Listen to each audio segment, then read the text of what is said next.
हाँ, अब शुरू हुआ है। बीच में फिर झंझट आ गया था, इसलिए दोबारा से आना पड़ा।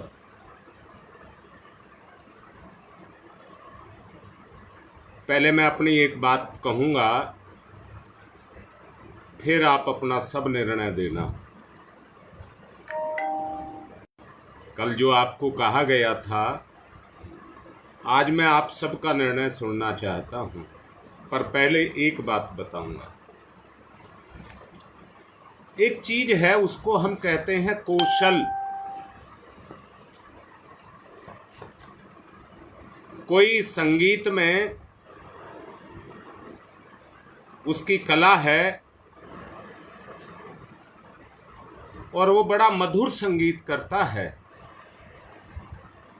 तो ये कला उसकी कौशल है।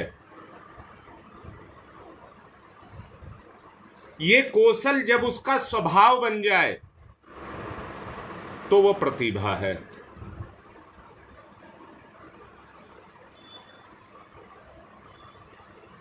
हमें अपनी प्रतिभा का निखार करना है।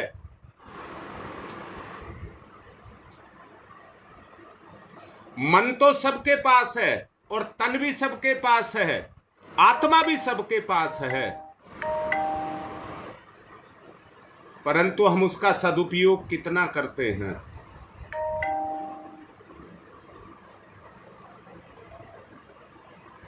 यहां एक बात मैं कहना चाहूंगा, कला, कौशल, प्रतिभा, किसी भी क्षेत्र में अगर हम अपनी जगाना चाहते हैं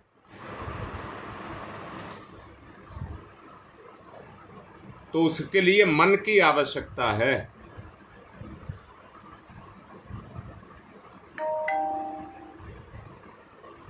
मन हमारा ठीक से, एक बात समझना, मन ऊपर ऊपर का रस चखता है, संसार के रस को चखता है, अंदर नहीं घुसता।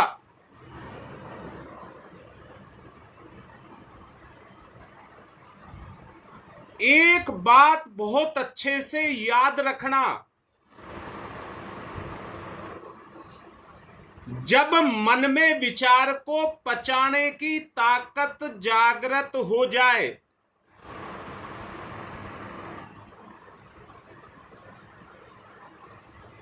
नव्या बेटा ध्यान से सुनना, जो तुम पढ़ाई पढ़ रहे हो उसका उद्देश्य एक ही है, अपनी प्रतिभा को जगाना। जब तक तुम्हारा मन विचार को पचाएगा नहीं,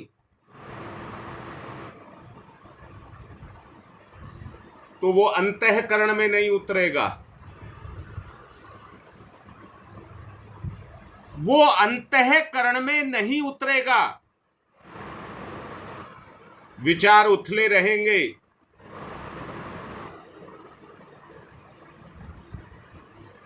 और इधर पढ़ोगे उधर भूल जाओगे, इधर पढ़ोगे उधर भूल जाओगे।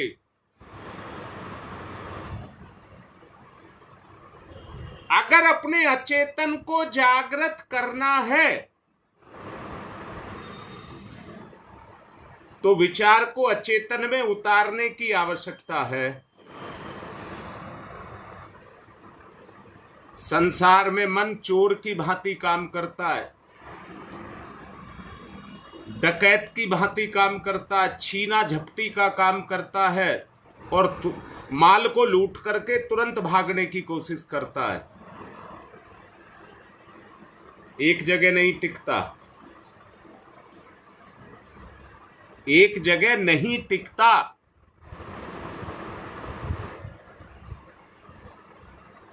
तो निचोड़ निकल करके एक आता है कि विचार को पचाने की, यानी कि अपने पाचन तंत्र को जागृत करने की आवश्यकता है।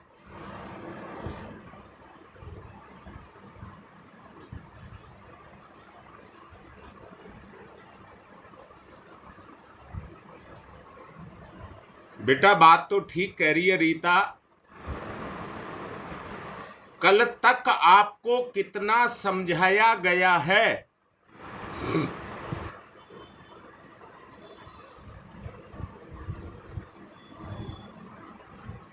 कला ही कर्म में उतरती है,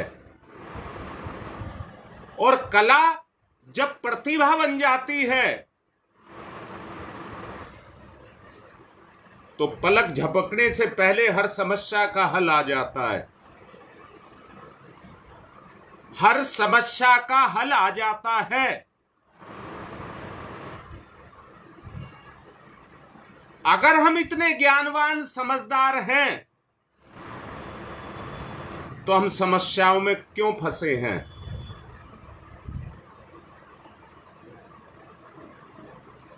कल रेणु का एक सवाल था बुराड़ी से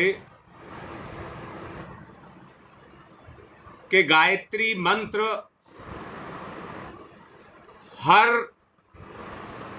भव बंधन से मुक्त कराता है। बीपी, शुगर, थायराइड, इस तरह के जितने रोग हैं उनसे सबसे मुक्ति दिलाता है। मैंने स्वीकृति दी, हां ठीक कह रही है। पर मैंने फिर एक बात बोला कि मुझसे सवाल करिए मैं बीमार क्यों, जबकि मैं इतने वर्षों से गायत्री मंत्र का जप कर रहा हूं, तो फिर मैं बीमार क्यों? और उसका एक ही कारण है, गायत्री मंत्र पहले सफाई करता है, अंदर भरे हुए रोगों को जड़ से मिटाता है,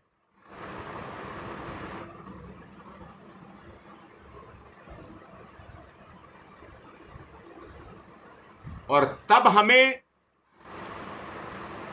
वो, जब हम बिल्कुल अंदर से पवित्र होते हैं तब हमसे पवित्र कार्य होते हैं। साधक का जीवन नित्य प्रति पवित्रता की तरफ जाता हुआ चला जाता है।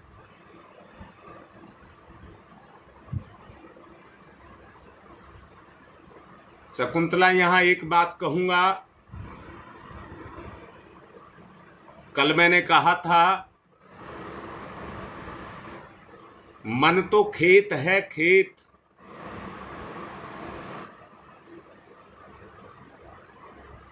उसमें विचारों की खेती होती है।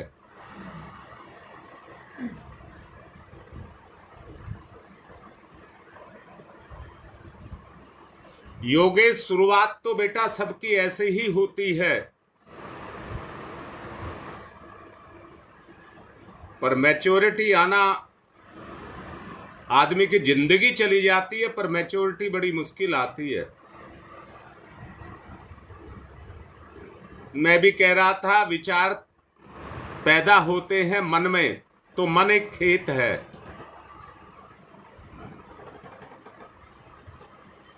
परंतु कर्म के अभ्यास से,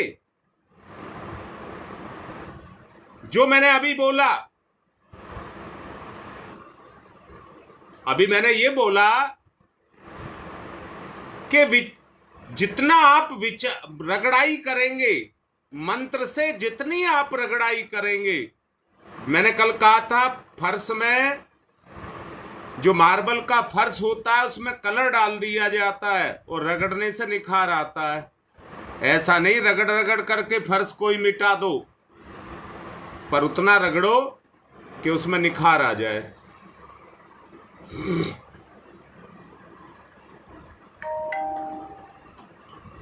मैंने अभी एक बात कही है, जब आपकी चेतना विचार को ग्रहण कर ले और उसे अंदर पचा ले, तो अब जरा सब बताएं, बुद्धि का जागरण होगा या नहीं होगा?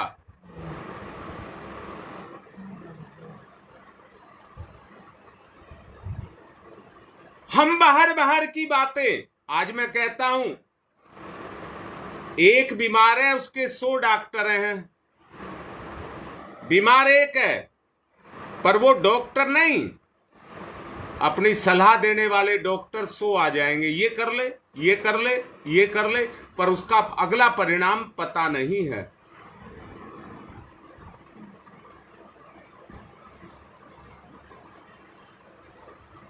जब तक अचेतन स्वीकृति नहीं देगा, तब तक हमारा मस्तिष्क, वो विचार हमारे मस्तिष्क का अंश नहीं बनेगा। और जब अंश बन जाएगा तो हमारे हृदय पटल पर छा जाएगा।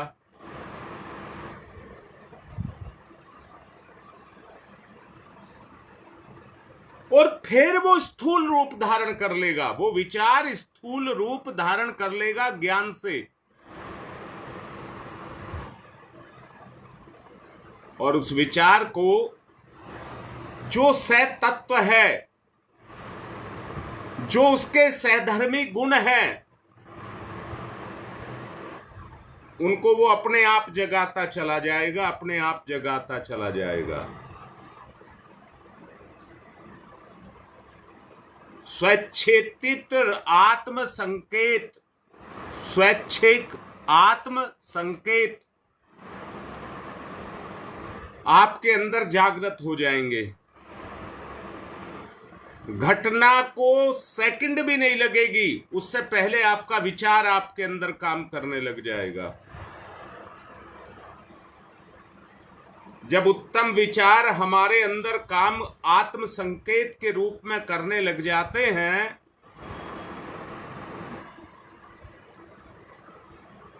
तो उसी को कला कहते हैं।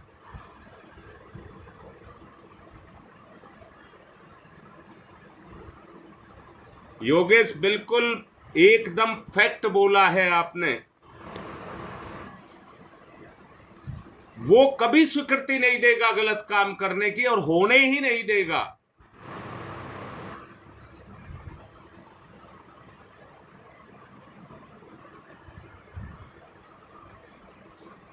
अब बात ये आती है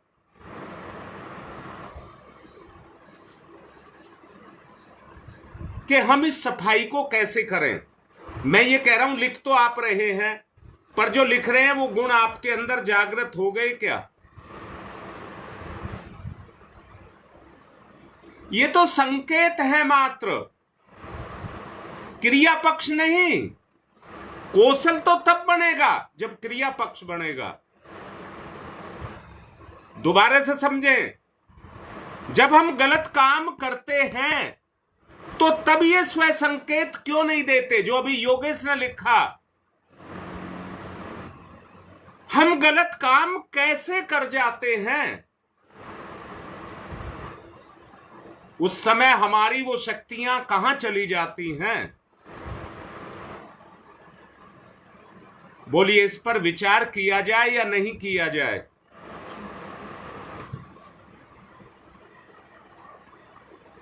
तो विचार करिए।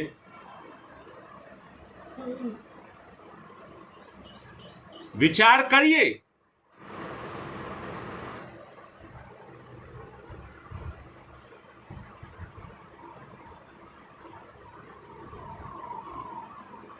अब एक बात को समझना पड़ेगा जो मैंने अभी बोला है।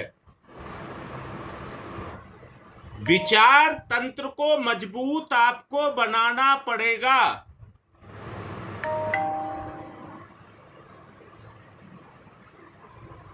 जो आपके अचेतन में जाकर के चला जाए और अंदर जाकर के आपके गुण को जागृत कर दे।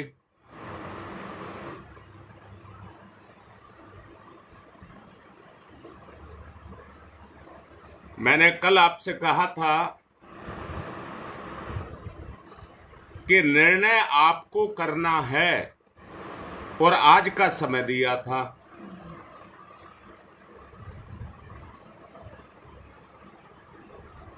अब मैं पूछना चाहता हूं कि आप सबका निर्णय क्या है?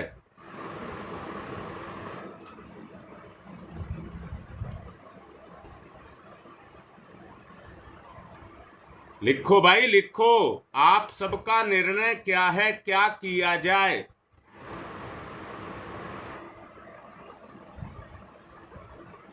इस समय हम रचनात्मक मोड में हैं, निर्माण के मोड में हैं।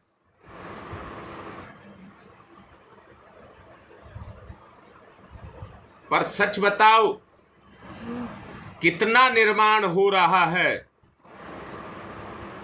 दूसरे शब्दों में कहूं, आप प्रवचन सुनने के लिए तो आ जाते हैं, जैसा मैंने कई बार कला तुलसी का उदाहरण दिया है,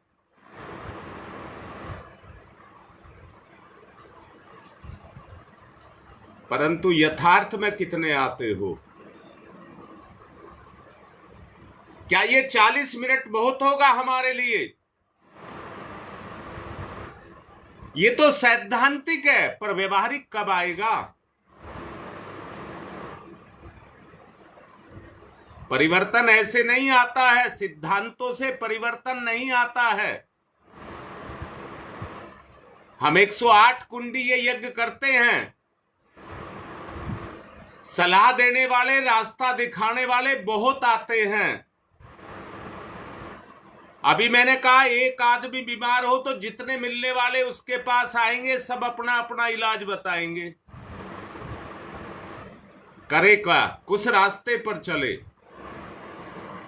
आज का आदमी इसलिए फंसता है, आज का आदमी इसलिए फंसता है। कैसे फंसता है? कैंसर का रोग हो गया, एलोपैथी से अपना इलाज करना शुरू कर दिया। आजकल बड़े नुस्खे वाले आ रहे हैं, जो बड़ी जड़ी बूटियां बताते हैं, बड़े तरीके बताते हैं, टाइम बाउंड बताते हैं, इतने दिन में चला जाएगा।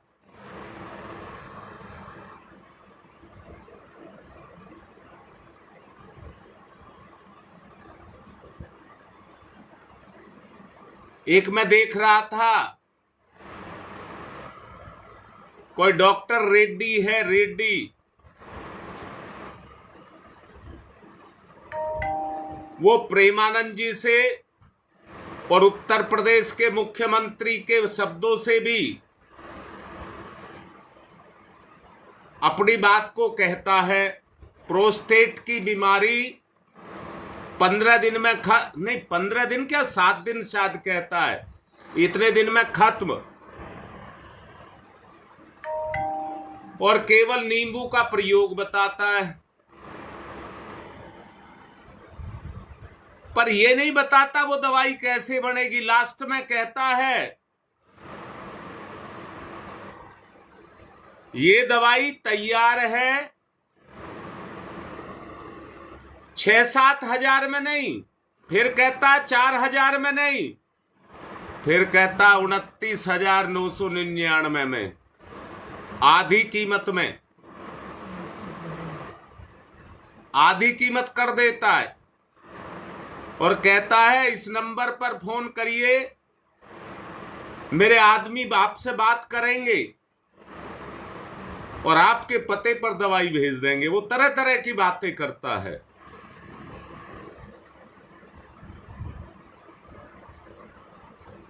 मैं ये कहता हूं, बीमारियों के नुस्खे बताने वाले और अपने माल को बेचने वाले बहुत बाजार में हैं। अगर सचमुच उनसे ठीक हो जाया करते तो उन्हें फिर कहने की जरूरत नहीं, उन्हें तो भीड़ को रोकने की जरूरत पड़ती, क्योंकि आज सब बीमार हैं।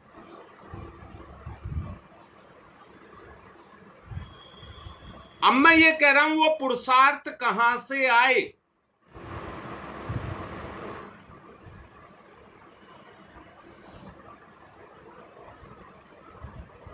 देखिए, योगेश लिख रही है, मैं अपनी बात को रोक करके योगेश की बात ही पढ़ रहा हूं।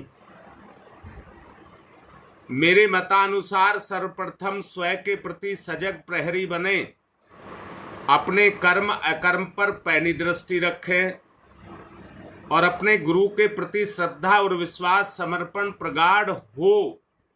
चिंतन में आने वाले विषम विचारों को गुरु का अवलंबन लेते हुए बलात् हटाएं और सद्विचार की कल्पना करें। बिल्कुल ठीक है, करो करो बेटा।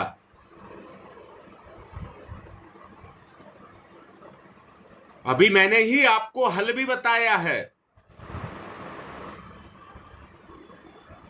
आप 40 मिनट के बाद से 23 घंटे 20 मिनट का जो जीवन जिएंगे,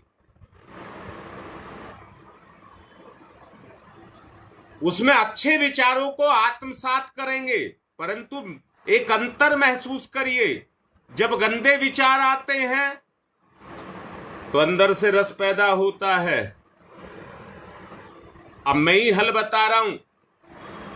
जिस दिन आपके विचारों में, अच्छे विचारों में रस पैदा होने लगा, तो अचेतन जागृत होने लगेगा।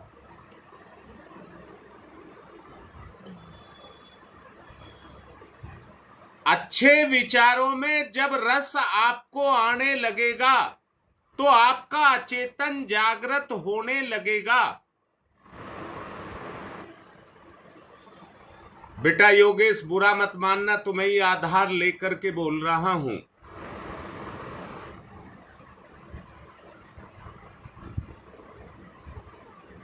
क्या तुम्हें क्रोध तो नहीं आता?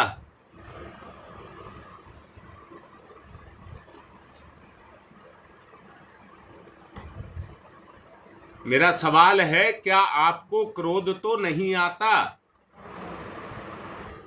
अगर आता है तो विचार नहीं खपता।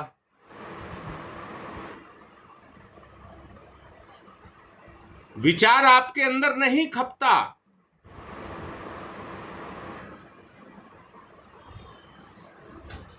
और एक बात और बता रहा हूं। हां बेटा, चाहे एक बार आ रहा है, दीवार पर चढ़ता हुआ कीड़ा एक बार पैर फिसलता है तो जमीन पर आ जाता है।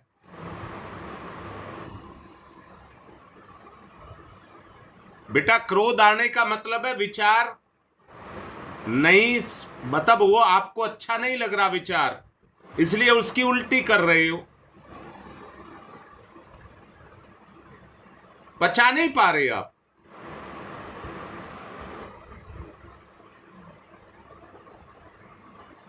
आपके कहने से कोई नहीं चलेगा। जो चलेगा अपनी मर्जी से चलेगा, और अपनी मर्जी पर गुरु की मर्जी या आत्मा की मर्जी का जो प्रत्यारोपण कर लेगा, जो अभी तुमने लिखा, गुरु के प्रति श्रद्धा, गुरु के प्रति विश्वास, गुरु तो माध्यम है, वो आत्मा के प्रति होता है सब।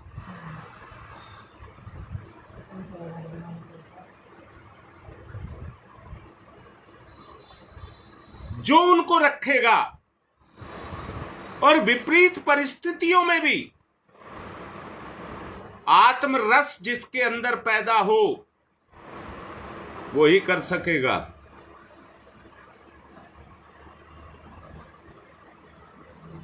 ललिता बेटा, तेरी बात भी मानता हूं। प्रहार करने की संकल्प शक्ति अंदर की होनी चाहिए, दमन की नहीं, सुधार की।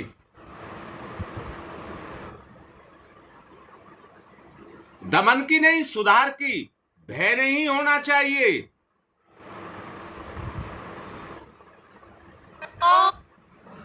भय नहीं होना चाहिए, बल्कि सुधार होना चाहिए।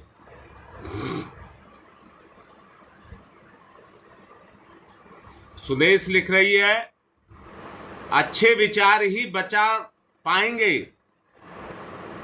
गलत विचारों से तो क्रोध ही आता है, पर अपने से कहां आता है। गलत विचार में तो क्रोध ही आता है, पर तुम करते हो तब कहां आता है।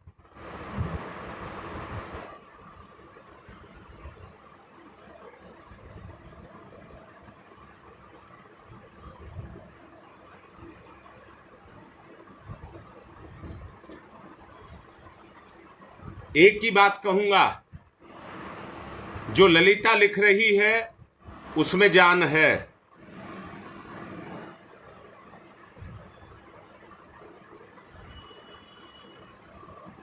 अपनी उन शक्तियों को जागृत करिए। कैसे जागृत करेंगे? क्या आपको कोई रोग है? आप बीमार रहते हैं?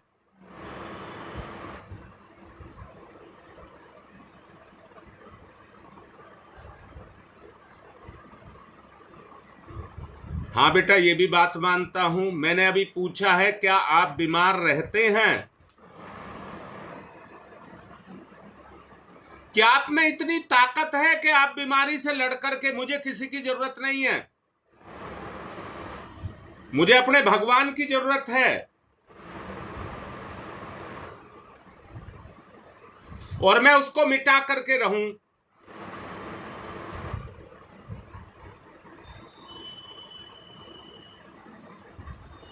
बोलो बेटा, क्या इतनी ताकत आपके अंदर है? इतनी ताकत आपको जगानी पड़ेगी। अपने विकारों का विरोध आपको जगाना पड़ेगा।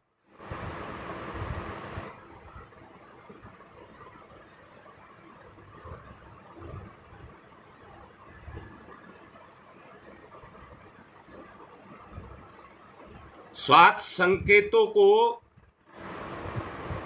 अचेतन मन के द्वारा उनका निवारण करना पड़ेगा।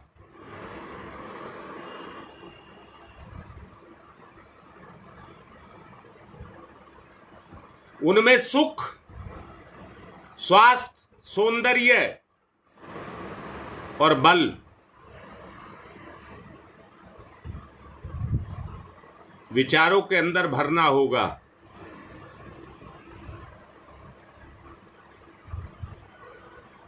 अंतर को आपकी आंतरिक वृत्ति, अचेतन वृत्ति ग्रहण कर ले, उसे ग्रहण करा दीजिए आप। तो जो रेणु ने कहा वो हो जाएगा।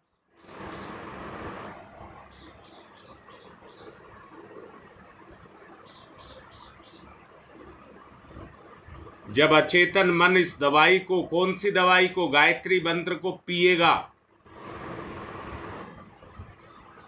तो सत्य स्वरूप ग्रहण आप करते चले जाएंगे। रोगी पुनः मानसिक दशा से स्वच्छ हो जाएगा और स्वस्थ हो जाएगा उतना ही। मुख्य बात जो है आंतरिक वृत्ति की है।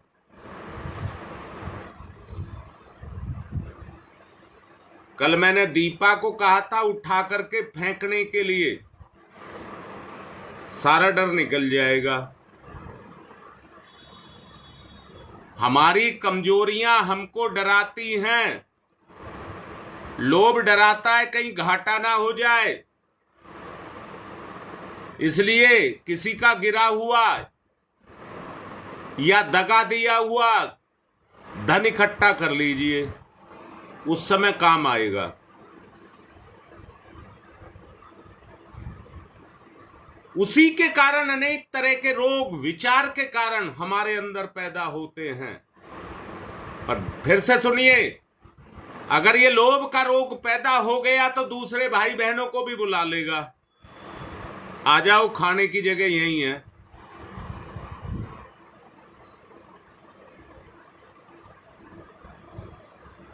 मन का आरोग्य दो संकेतों से पता लगता है। मन की सामर्थ्य और आपका बल। मन की सामर्थ्य और उस सामर्थ्य का बल। जितना प्रयत्न करोगे उतना ही बल को मजबूत करते जाएं। एक बात याद रखना, प्रतिभाशाली के पास असाधारण बल होता है। प्रतिभाशाली के पास असाधारण बल होता है जो कौशल से जगाया जाता है।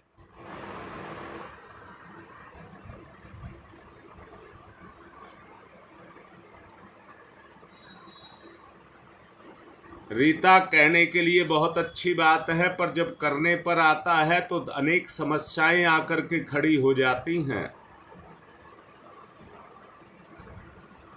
मुसीबतें उसी समय आती हैं जब कोई अच्छा काम करने के लिए चलिए। बेटा, आप अंदर से सुनना मेरी बात को। सारी मुसीबतें उसी समय आकर के खड़ी होती हैं जब तुम कोई अच्छा काम करने के लिए चलते हो। बाकी समय नहीं आती।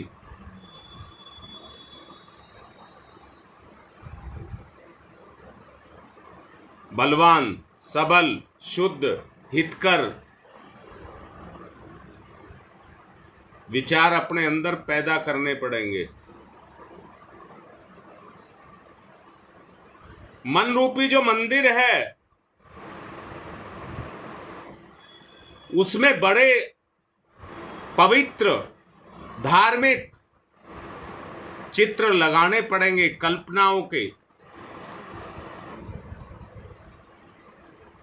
आशा में तस्वीरें जागृत करनी होंगी अपने अंदर, तो कभी भी रोगी नहीं होगे। कभी भी रोगी नहीं होगे। मन की पवित्रता ही आनंदमय जीवन आपको देगी।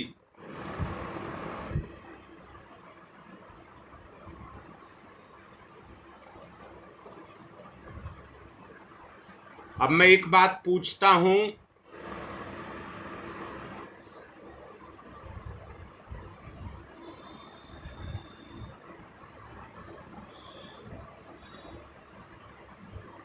बेटा, इसमें मैं एक बात कह रहा हूं, जरा मुझे एक बात बताओ।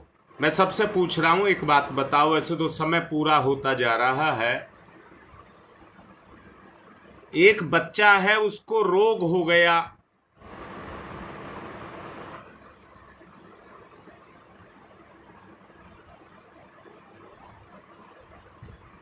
हाँ बेटा, सरोज ठीक लिख रही है बेटा, पर उसे तुम्हें पीना होगा।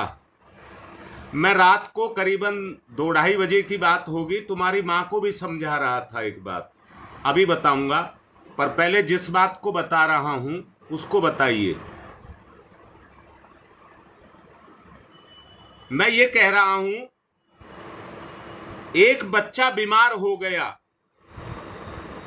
और उसका ऑपरेशन होना है, और उसी का बाप सर्जन है, तो वो अपने बच्चे का ऑपरेशन खुद कर सकता है? बताएं, क्या आप लोग देखते होंगे, मैं कभी जाता हूं वो अपना टेस्ट कराने के लिए, शुगर टेस्ट कराने के लिए, तो शुगर टेस्ट करने वाला तड़ाक से वो मारता है चाकू इसमें उंगली में और खून निकाल लेता है। और जब मैं खुद करता हूं तो बहुत देर तक धीरे धीरे धीरे कहता हूं, दब जाओ और दबा लो, थोड़ा सा और दबा लो, थोड़ा सा और दबा लो, और उसे दबाने में 1-2 मिनट लग जाती है, तब वो लग पाता है। अंदर से दर्द आता है।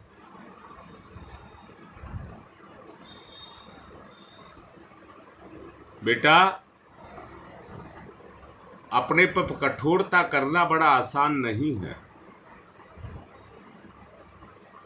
अपने बेटे पर एक डॉक्टर कैसे चाकू चलाए,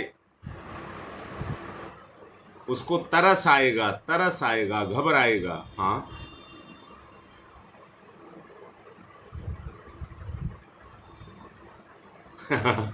बिल्कुल ठीक बात है।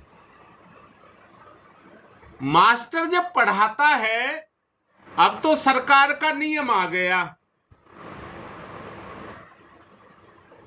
कि कोई टीचर किसी बच्चे को मार नहीं सकता। ये कोर्ट का नियम आ गया। इसलिए अपनी नौकरी के लालच में उन्होंने छोड़ ही दिया, जिसको जो करना है वो करो, जिसको जो करना है पढ़ो मत पढ़ो, उनकी तनख्वाह पर कोई फर्क नहीं पड़ता।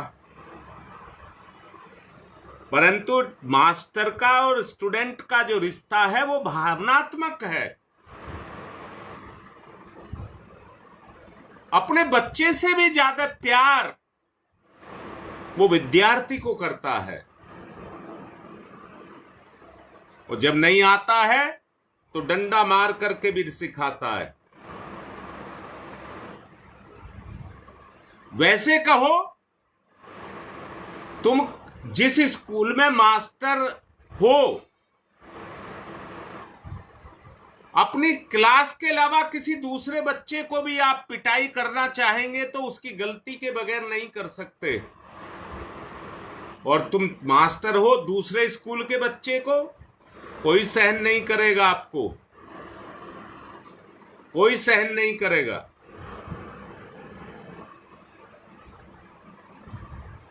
इसलिए अपने स्कूल का विद्यार्थी ही आप सुधार सकते हैं।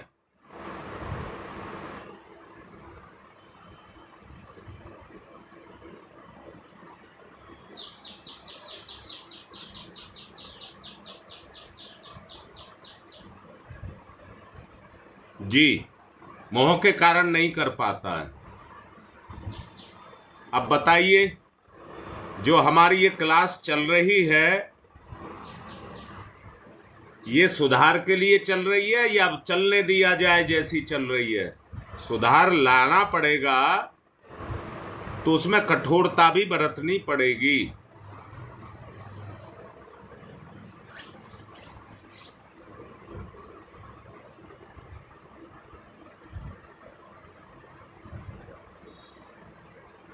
अब बताओ क्या किया जाए, और सोच लीजिए, और अच्छे से सोच लीजिए।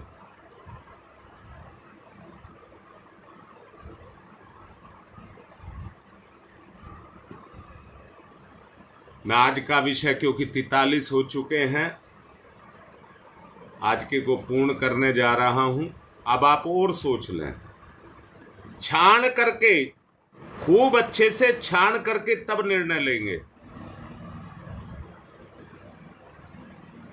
हाँ बेटा, सारी बातें ठीक हैं, पर ये आए कैसे? सुधार तो ठीक है बात, पर आए कैसे? मेरे जीवन में कैसे आए? मैं विचार को कैसे पचाना शुरू करूं? करिए आप, कोई मनाही नहीं है, आप शुरू कर दें आज से ही। ओम तमसो मा ज्योतिर्गमय, तमसो मा ज्योतिर्गमय,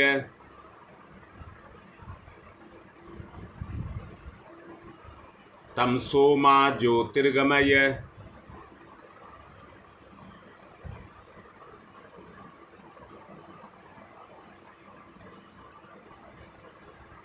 असतो मा सद्गमय, असतो मा सद्गमय,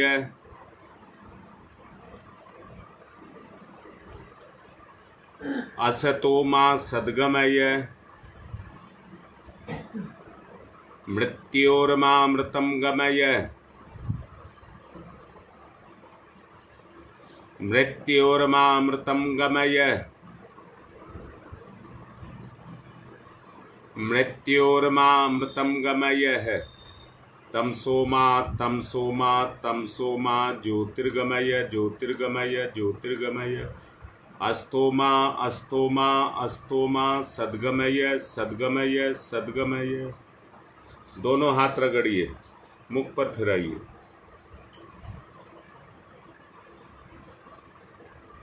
सरोज बेटा, गुरु के बगैर तो संभव ही नहीं है, पर पहले तुम्हें छान लूं।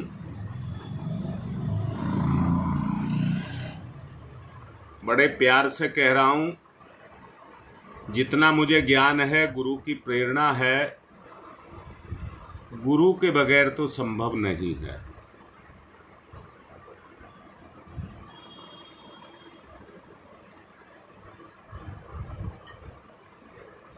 हाँ योगेश, मैं कह चुका हूं, बताऊंगा तो मैं ही, परंतु पहले सबको छान लूं अच्छे से,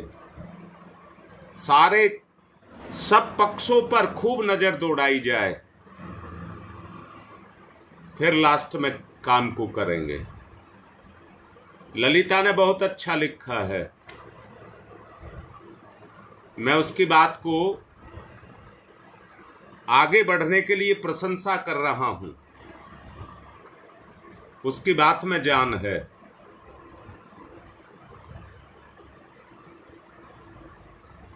आप इससे प्रेरणा लें और चिंतन को करें,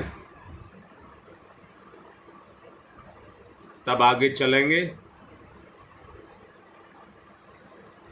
और ललिता को भी कह रहा हूं, बेटा कट्टर नहीं बनना है। हाँ, अपने प्रयास करिए, बिल्कुल करिए। एक एक विचार पर चिंतन करिए। हाँ, मैं एक बात कह रहा था, रात को मैंने कहा, तुम्हारी मां को मैं समझा रहा था, 2-2:30 बजे की बात थी। मैंने एक बात कहा था, जो धरती है उसमें एक गुण है, बाकी सब चीज उसके पास हैं। ये 84 की 84 लाख योनियां उसके पास हैं, और कमी है तो पानी की है। धरती की प्यास है पानी,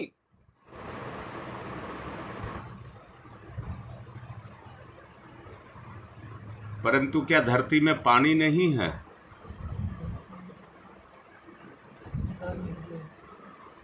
बेटा वो दबा पड़ा है उसमें दबा पड़ा है। उस खेती को करने के लिए बहुत अच्छे से याद रखना, उपजाऊ शक्ति खेत में होती है, पर ऊपर तो कबाड़ होता है, एक बिलांद नीचे होती है। इसलिए हल जोत करके उसको नीचे से पलटा जाता है, ऊपर का नीचे और नीचे का ऊपर। वो दबी हुई शक्ति नीचे से ऊपर आ जाती है, फिर उसमें पलेवा करके और जोत करके बीज डाल दिया जाता है, और वो सब बीजों को उगाती है। भगवान के सारे, ललिता ने ही पहले भी लिखा था, अनंत संभावनाएं हमारे अंदर छिपी हैं, परंतु जब तक जुताई नहीं करेंगे तो वो नीचे की क्षमता ऊपर नहीं आएगी। दूसरा, धरती का एक गुण कि उसके कितने मुंह हैं, सब मुंह से वो पानी जब उसमें भरते हैं तो उसको पी जाती है, पी जाती है, पी जाती है, फिर उसमें उगाने की क्षमता जागृत हो जाती है। इशारा करके बता रहा हूं, विचार करना, तब आगे बढ़ा जाएगा। आज की बात यही।